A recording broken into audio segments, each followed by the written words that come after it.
merry morning. My camera is, that's most bizarre. Can you see the background shifting? I've got the camera set up on top of a glass lidded candle and it's just pivoting itself. Oh, that's very ghostly, isn't it? Right, I think it's settled down now, fingers crossed. I'll try not to move too much. You can see if I move the table, it moves. Anyway, good morning, I hope everybody's well. Today I thought we'd do something a little bit different. We'd do a bit of TV chat. I am going to talk to you about things that I have been watching on the TV and enjoying over the period of the last few months, to be perfectly honest. It seems like from the amount of things on this list, you would think that I spend my entire life watching the television. I can assure you that I don't. But as I say, it's over a period of a few months, and I feel like there is so much. Do you remember the good old days when there were, I remember when there were only 3 channels on the television. I'm sure there's going to be someone in the comments who's going to say, I remember when there was only 1. But yeah, I remember when the only options were BBC One, BBC Two and ITV, and then we got Channel 4. That was quite exciting, wasn't it?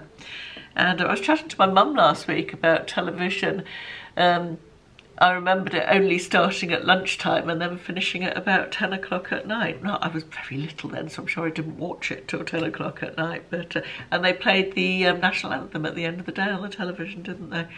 But things have changed, haven't they? We now have so much choice on so many platforms, and I feel like it's sometimes a little bit difficult to sort through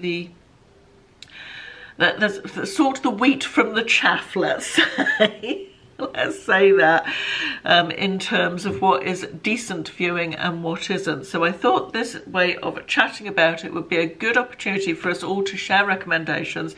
So if you've watched anything that you think that other viewers or I would like, please leave a message or please leave them in the comments, so we can all start a little list of decent things to watch on the telly, because I'm sure you'll agree there's a lot of not so great stuff out there, isn't there? So without further ado, she says, after waffling for 2.5 minutes, let me get into what I have watched and enjoyed over the last few months.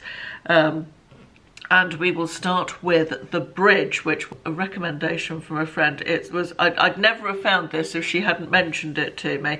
She mentioned it because it's set in Vietnam and Will was in Vietnam at the time, and Ashley and I watched this together. It's on Channel 4, it's available on Catch Up if you are interested.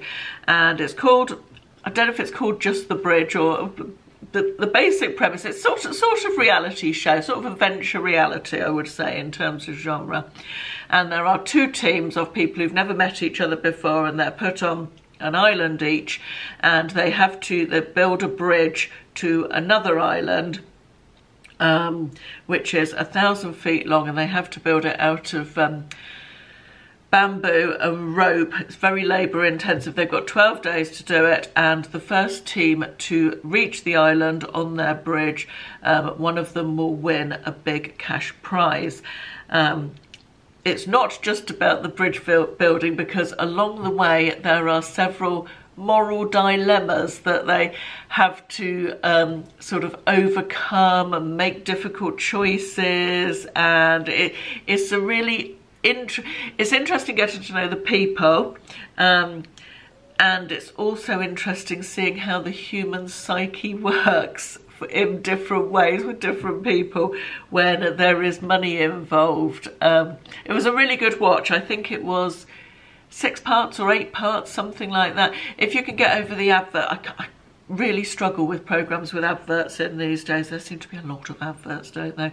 That's why I mostly like Netflix, and why a lot of my recommendations today are Netflix. But we managed to get over the adverts in that, and that's highly recommended if you enjoy that sort of thing. The next one is a Netflix recommendation. This was called American Murder: The Family Next Door. Now, apparently this is, or was when it was released, the most watched documentary ever. In its first month on Netflix, it got something like 52 million views.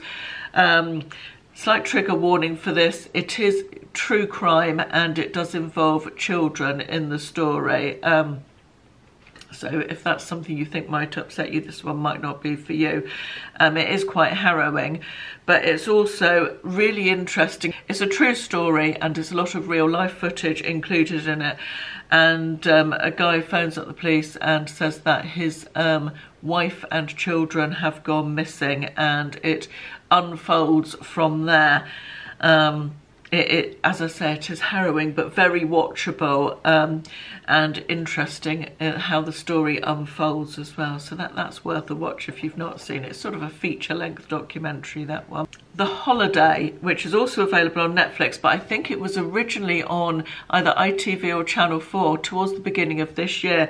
It's called The Holiday. It's based on a book, which coincidentally we read for my YouTube book club a couple of years ago, or probably more than that now. I enjoyed the book more than the series. It's a 4-part series, and it stars Jill Halfpenny, or I want to say Halfpenny, but I think it's Halfpenny. So yeah, she's sort of one of the lead characters in it. It's 4 parts. It's available on Netflix. It's sort of a crime family drama, bit of a pot boiler. I struggled to believe a lot of it, but watchable and light, and yeah, easy to watch, and fairly short. So yeah, the episodes are about 45 minutes each. That's now on Netflix. One I watched by myself, which wouldn't have been up Ashley Street at all, was Love is Blind. It's the second. There's 2 seasons of that. I watched the first season when it first came out, and the second season has fairly recently come out. That's on Netflix. It's about 10 episodes, I think, around an hour long each. It's a reality show, and the premise is that people date without being able to see each other. They have what they call pods, which are little rooms, and they go on dates. There's about 15 people, I think, 15 men, 15 women, and they all meet each other in these pods, voice only, and they ultimately choose someone they think they're going to get on with, and they get together and spend time together. And it's about seeing if love really is blind, if the relationships work after they meet each other and spend more time together, or if they go down the pan. And it's a little bit trashy, but very watchable, and I enjoyed both series. So if you're looking for something that's light, bit trashy, reality TV, that's worth a watch. The next one is another of these feature-length documentaries, which I've been quite enjoying. It's called Athlete A. It's on Netflix, and it's about the abuse, both sexual, emotional and physical abuse, that came to light in the world of international gymnastics, or high-level gymnastics, several years ago. It's really eye-opening, really interesting, and something that I didn't know a lot about. And obviously, again, you know, a little bit triggering. If that sort of thing is going to be triggering for you, it's worth mentioning what it's about. But I found it very interesting, and I felt like there was a good resolution at the end of it as well. So it's quite a satisfying watch. So Athlete A, that one's called. Something else I've really enjoyed recently, I think I enjoyed this because I watched it really quite recently during this massive heat wave we've had, and it is called Freeze the Fear with Wim Hof. I'm pretty late to the party on this. I think this has been available on iPlayer. It was originally on BBC for quite a while. It's a bunch of celebrities go to, don't even know where they go actually, somewhere very cold and snowy in the winter, and do mad things like swim under ice and have freezing cold showers. And it's presented by Holly Willoughby and a chap whose name escapes me, and it's really well done. I don't generally like, or I'm not a massive fan of celebrities doing things, reality type shows. But this one I really enjoyed. I felt the celebrities on it were interesting. Gabby Logan was one of them. There were Professor Green, the rapper, was on it. He was actually much nicer than I thought he'd be. And several other people who I recognised whose names escape me now. But it was really interesting seeing their journeys. It was sort of like self-improvement type thing, and The Power of the Cold. And Wim Hof is a very interesting character. He's it made me want to read his book watching this. It's about 6 parts, I think, and well worth a watch. Very different from anything I've seen before. I enjoyed it. Another thing I watched on Netflix recently was Kyri, which is a 4-part drama starring Sarah Lancashire, who plays a social worker called Miriam, who is involved in an adoption of a little girl, and she goes missing during a visit to her grandparents just before her adoption. And again, there's crime involved, again there's children involved, probably should mention that.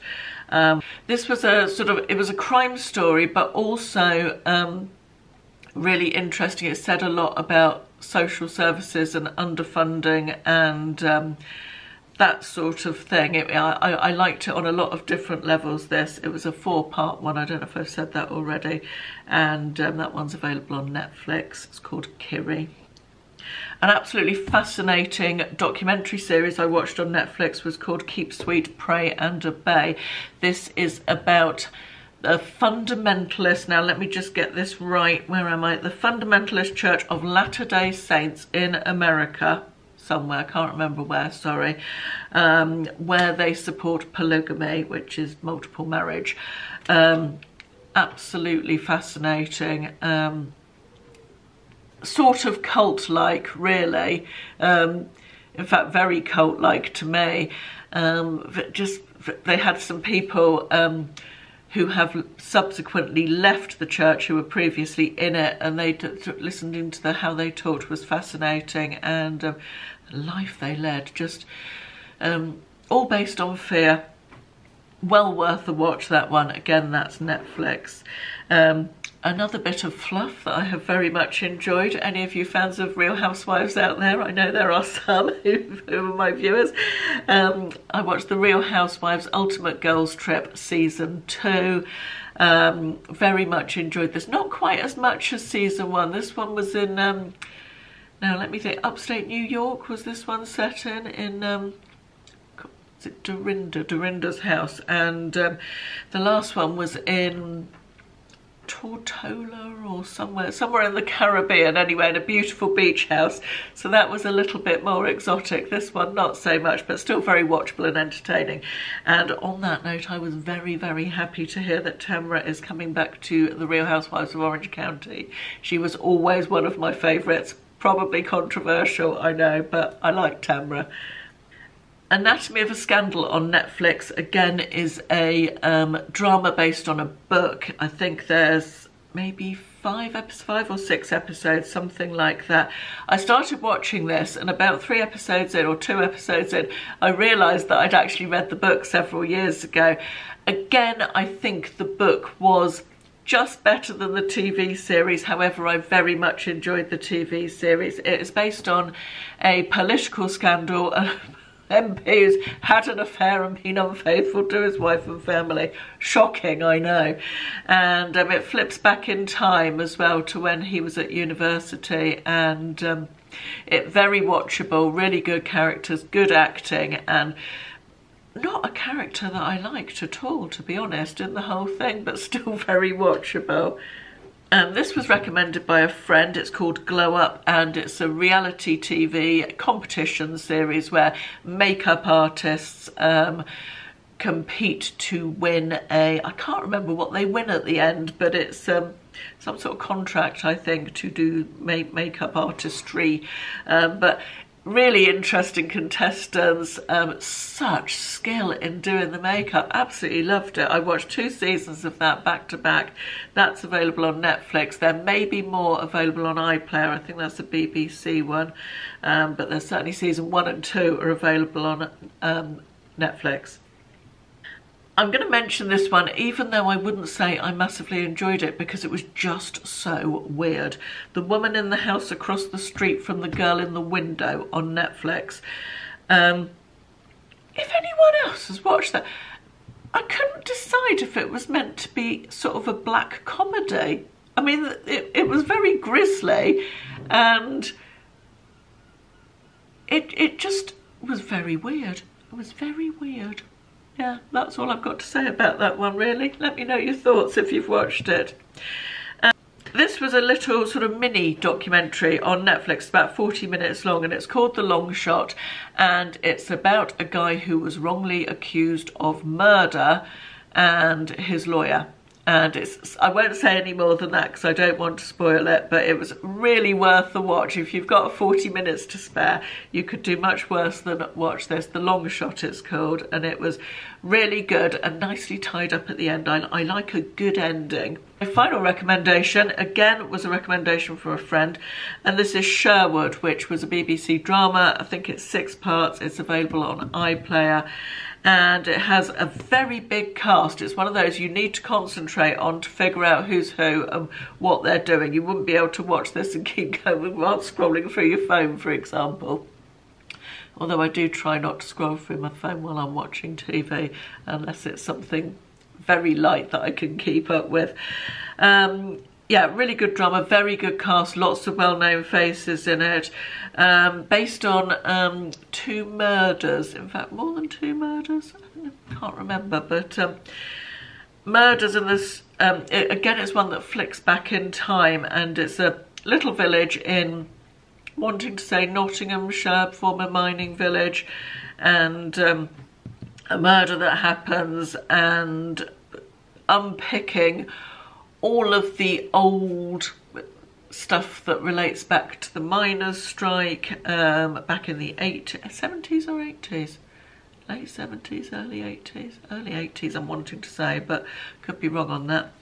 But very good drama, well worth a watch, really well acted, and once I got my head around who was who and what they were all doing, it was very much one that sucked us in, that one. That is it. That is all my TV recommendations. I will probably do another one of these in another few months because I always keep a note of what I've watched and enjoyed on TV. Let me know what you've been watching in the comments. I hope you enjoyed this. Thank you for watching. Bye bye.